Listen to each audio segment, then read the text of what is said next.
Changemakers, and welcome to The Core, sponsored by Red Apple EdCo.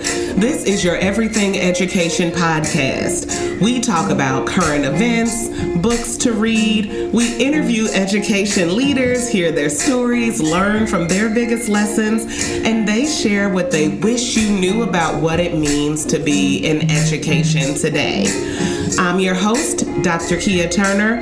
Buckle up for small seeds of inspiration that can lead to big changes in your classroom practice. Let's take a bite out of today's guest. This week, we've been talking about how to create inclusive classrooms. And in fact, I'm so excited about what we are talking about that I've decided to call this week's series Inclusion 101. Kind of the foundation, the basics you need to make sure that you are seeing and including meaningfully all kids in class. Today, we have Erica Mavian back on the show. Thank you, Erica, for coming back. Thank you for having me. Erica, last time she was here, and you need to listen to that episode if you didn't, she talked about what you need to know or steps you need to take before you decide to refer a student for special services, right? Sometimes as teachers, we can jump the gun and say, oh my God, I feel like I did everything I can do. This kid isn't getting it. They must need sped support. So before you pull the trigger, you definitely need to make sure you listen to Erica's episode. Today, she's back as a parent talking about what parents need to see or what parents are looking for in terms of classroom inclusion. Erica has 2 sons, right? Yes. And has been a very active parent at their schools. And so I thought her perspective would be one that we could all borrow, particularly because she's also a teacher. So we need to know, sides. both sides. So what classroom elements allowed her to push in and then which ones pushed her out? So thanks, Erica. Thanks for having me. I really always enjoy being with you and having a perspective that I can share because I think we learn more when we grow together. So Amen. We're all growing together, including me. Girl, me too. So I was thinking about your comment and your topic, I guess, looking at as a lens of an inclusive parent. And kids and parents want to know that you really care about my kid. You really are going to try your best for my student. You're really going to communicate with me up front and not wait till you feel it and do it when you see it. And I think that noticing it and talking to a parent right when you see it versus when it's all on your nerve, it's been working with you, it's been trying your patience, you've let it weigh heavily on you for a really long time. That gives the parent an opportunity to communicate with you and say, yeah, this is what we have at home and this is how I deal with it. Or this is what we did in another class. And that they can already acknowledge because, we as educators, we like to think we know these kids because we're with them more than their parents. Yes, that is what we say. We say that all the time, but I feel like kids are chameleons also, and sometimes they give their parents one thing and they give their teachers another thing, and sometimes we get the kids' best, actually. Yeah. Because even personally and professionally, I feel like sometimes kids, they hold it in and they pull it together because they're at school. They don't want to be embarrassed. Right. And then they get home and they're like, oh, they can let it all hang out. Yeah. So you may be getting the best of what that kid has to offer you. And so just really talking with the parent and setting up some routines with the student if you know that they're having trouble turning in work. Sometimes my student had said, well, I don't know where I'm supposed to turn in the work. And they just don't know the simple routine or the procedure that you want. Mm-hmm. Why didn't you take notes? Well, I was having trouble with the format. We've decided that note-taking needs to be a certain way. Sometimes the student needs electronic notes. One of my teachers for my own child let my son take pictures of the notes with his cell phone because it was hard to keep up with taking notes. And it is, if we forget what it's like as students, and then we're like, oh man, yeah, it was hard to keep up with that teacher. So I'm able to email the teacher and my student. Sometimes I sit with my child and dictate an email or let them or watch them communicate and teach them how to interact with their teachers and ask those questions. Or if you've got a journal or a planner, however the procedure is to communicate with that teacher. Teachers like it when kids can advocate for themselves, but they don't just automatically know how. And sometimes we have to bridge that. I love that. I'm hearing 2 different things. Number one, I'm hearing teachers need to speak up earlier. And you're right. We need to get over ourselves. And I love y'all. Okay. So listen, y'all my people. But we need to stop saying, we know these kids. These are my kids. I know what's best for these kids. Honey, these kids do not go home with you.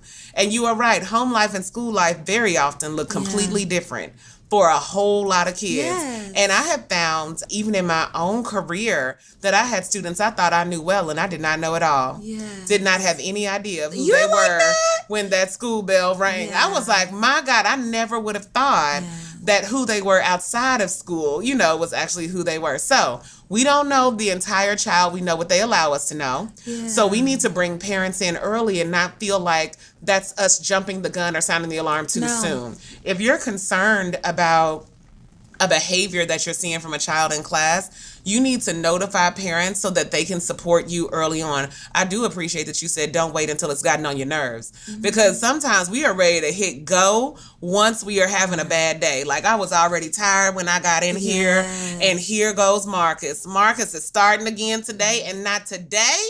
I am calling his parent. Right. Don't do that. Because then the kids are blindsided, the teacher's blindsided. I mean, the parents are blindsided, the kids blindsided. And they're like, well, I always act like this. And you don't do anything. You never say anything. You always just give me a little warning. But today, you going to hit a level 10. Right. And that breaks trust with kids, because they're like, I thought I knew you, and now I don't. They're like, what happened? I thought you liked me. Yes, I thought you liked me. I thought that this was okay. You've never said this before. And that's the same thing they get on the phone and tell their parents. She has never said this to me before, and I have done this at least 7 out of the past 10 days and have not heard anything.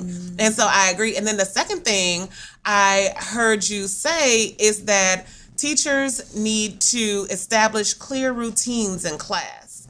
And so sometimes when we are working to create inclusive classrooms, we're not always including everybody because everybody's not clear on what to do. Yes. So we have to make sure that the routines and procedures we have in place are effective for all of our students. So even if you think about universal design, y'all, think about, is this classroom navigable for students with disabilities? Yes. If I'm in a wheelchair, if you have any students like that, or if you have any who push in, can they get around? Yes. Is this classroom navigable for students who have hearing difficulties? Yes. If they cannot hear you, how are they getting the information? If I have vision impairments, yes, am I able to learn in this classroom? If I don't write as quickly, how is this classroom set up to help me be successful? Those are such good things. Keep going. Go ahead. Well, I also was thinking about, we do a lot of partner work. Yeah, we do. We do that now. And I had to communicate with my teachers as a parent and say, okay, this is the personality of my student, and this is how you can help him be more successful. Go you. And knowing that my child was like maybe shy, or they were more a rule follower. So they're going to be like, okay, team, we need to do this and we need to do this like this. And if you got that mother hen student, they don't need to be in the same team together, because then they would butt heads. But if you have some more submissive students, those are the best ones to partner up with my kid, because he's going to make sure they're going to be on task and they're going to be following along. And so it's like, wow, okay. Mm-hmm. And the teachers are so receptive when you're partnering with them. They're like, okay, I know that you see that, he's tried that. And, it just works out a whole lot better. One of the other things that I was really thinking about is just having a way that the children can check in with each other also, because that's a good relationship thing, that we establish a culture that they know this person is a good, they can advocate for themselves, and they can say, oh, I want to do this, or I want to be with this person, or this works for me, and just having those lines of communication open as well. So I think all of those will be inclusive to the teacher not feeling like she's losing her mind. Yes. And that they're actually, that things that she's doing is working, and working smarter, not harder. I love that. And I think there is a lot of wisdom there. I would also push for you guys to think about teachers initiating that conversation. So maybe parents aren't as aware as Erica is, and they aren't able to say, this is my child's personality. When you communicate with parents, tell them about their kid in class in a positive way, okay? And if you need help I with noticed that, they like to have they're friendly. There and I you noticed go. that they like to share. Yes. And so it's not like they're talking all the time and disturbing my class. Mm-hmm. But that, and like you said before, sometimes they have traits that they're not able to display. Maybe they're the youngest sibling and they've got 5 bigger ones and they never get to talk at home. But at school, Yes. they can because they're not being taken over by the family. So you get an opportunity to see the kid.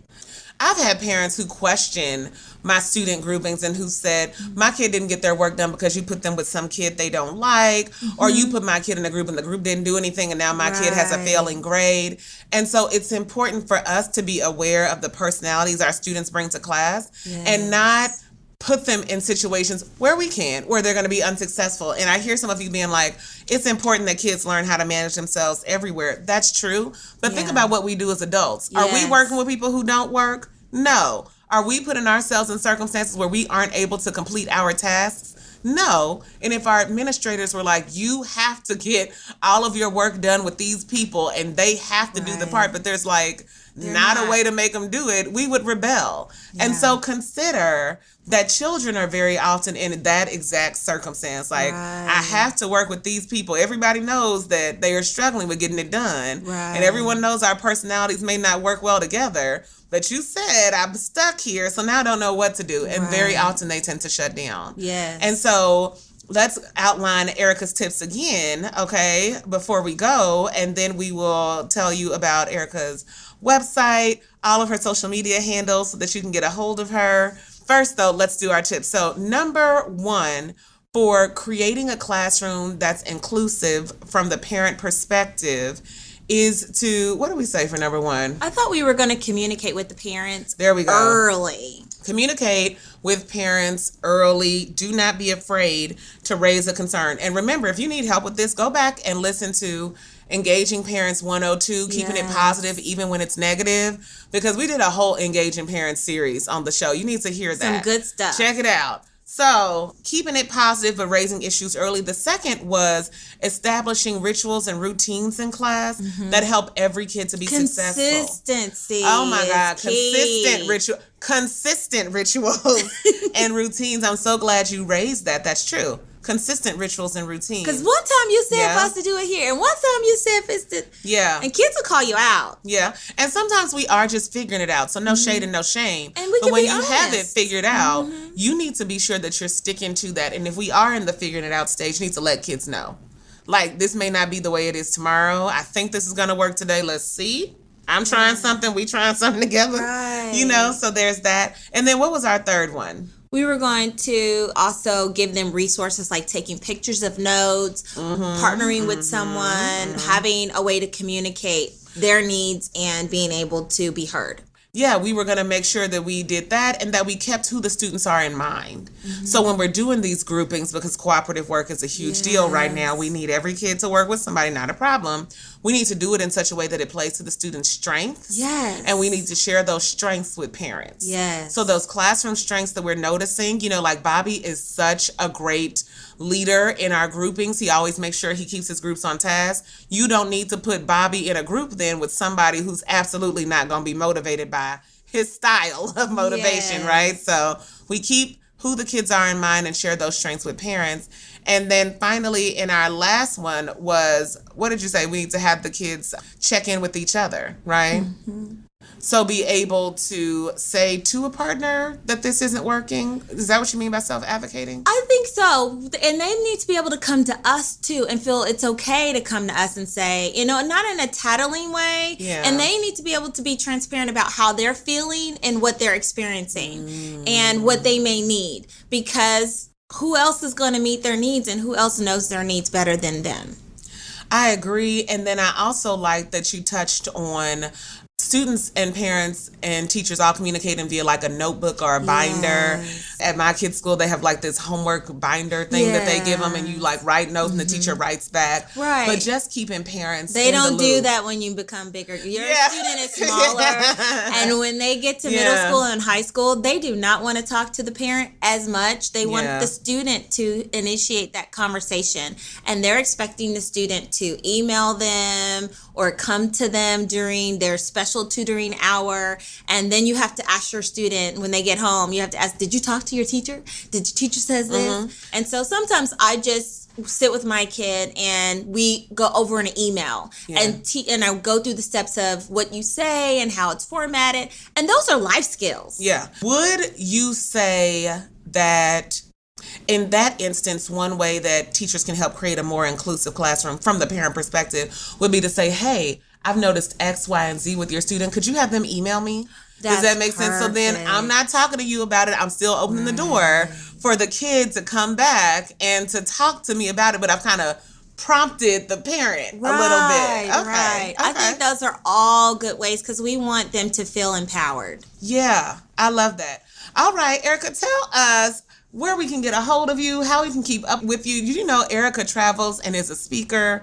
Honey is a presenter with Ed Tech Team. She trains teachers on all kinds of technology platforms, and she's willing to speak out on behalf of parents because she's worn both hats. Where can we get more info about you? I would love to grow my PLN. All right. Please find me on Facebook and Twitter and on YouTube. All under the same name? 3 Trails Mabion, the number 3. TrailsMabion. Erica Mabion is available for you on all of those platforms. Yes, and she answers her DMs, y'all. Like this whole week, I have had these amazing conversations with people that I reached out to via DM. Social media works, friends. Okay, that's the takeaway here. Caring is sharing. Yes, and so make sure that not only do you follow Erica, but that if you have a question for her, you're sure to reach out and she'll get back to you. Or just holler out and say, yes, I go through that too, and this is great. And, you know, we can kind of give each other an air high five. I agree. Absolutely. We can, like, gift it out, okay? Because I love gifts. They're so funny. Yes. So funny. Okay, well, that is all I have today for you guys, fire starters. We are at the close of the week.